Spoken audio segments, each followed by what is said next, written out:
In the past few months, we have seen several great phones being launched in the under 40,000 rupee price bracket, and even in the under 30 and under 20,000 rupees, we have seen some nice phones. But what differentiates them is the chipset.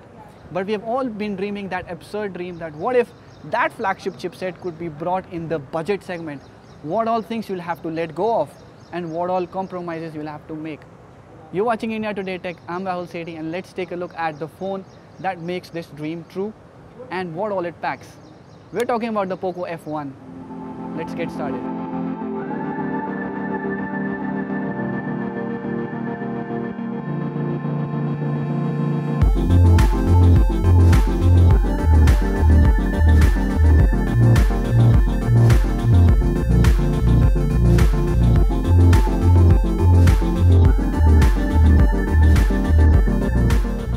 From afar, the Poco F1 looks like a generic phone.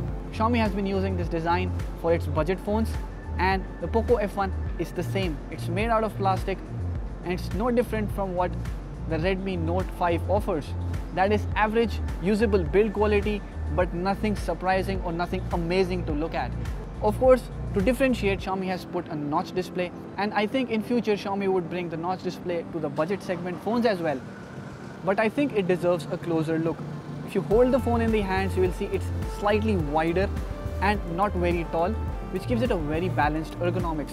Samsung has done the same thing with its latest phone, the Galaxy Note 9. It has made it slightly wider and less tall. A tall phone is quite difficult to use. You're not able to reach the drop-down menu easily. You're not able to reach the other corner of the screen.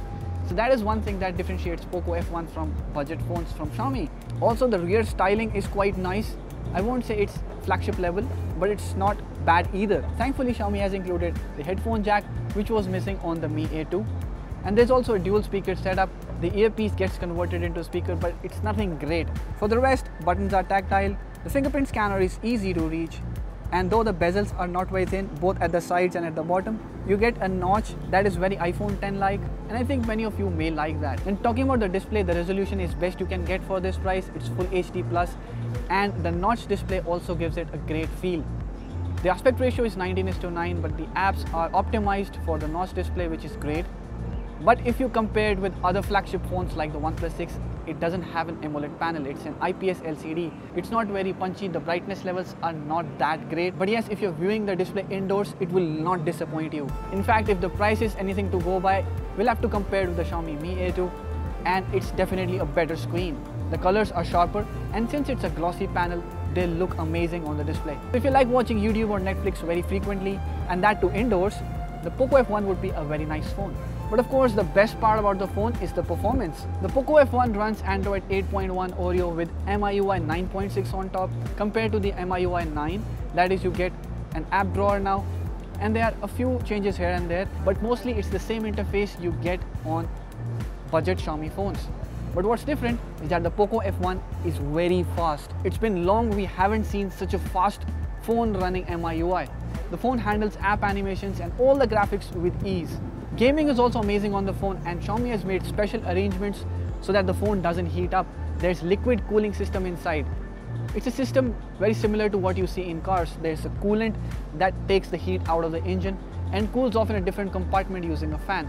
Though it doesn't have a fan, of course, but there's an arrangement to take away heat from the processor and distribute it around the phone so that the temperature won't reach alarming levels. The fingerprint scanner on the Poco F1 is quite fast, and so is the face unlock as well, though it's also quite secure since it uses an IR sensor and it doesn't work when your eyes are closed. You will find some irregularities while using it under bright outdoor conditions.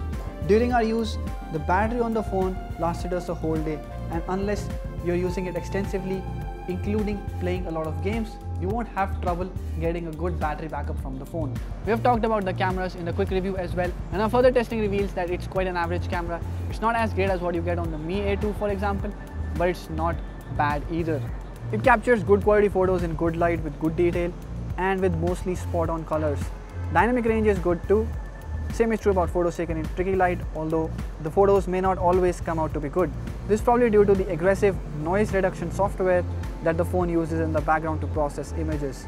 You'll see the details get reduced and create a pastel color effect in photos. The app is AI powered, so it can auto-identify scenes and find out what you are shooting. It will only slightly overprocess the image so that you can put it directly on Instagram, but it's nothing amazing.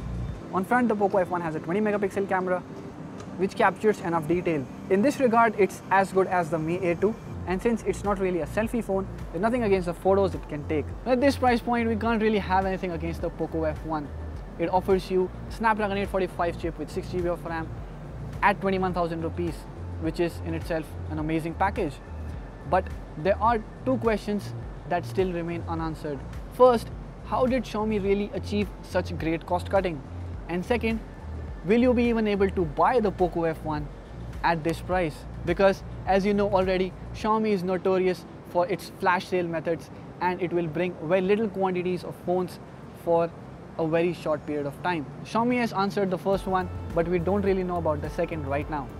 After Xiaomi was done making all of its flagships like the Mi 8 and many other phones that it sells in China, there were leftover items like the chipset, the camera modules and other stuff. So the company has taken all that stuff and assembled it into what we call the Poco F1. So it's really made out of leftover materials, and that is the reason it's very cheap. But whatever it is, our experience with the Poco F1 had been great, and indeed it's a great phone to buy at this price point. If you're planning to buy it on the 29th of August, let us know in the comment section below if you're able to get it or not. And if you'd like to skip this phone, also do let us know your reasons in the comment section below. If you've liked this video, hit the thumbs up button and share it with your friends. And subscribe to our channel to get latest videos on smartphones and other gadgets like this. Thank you for watching.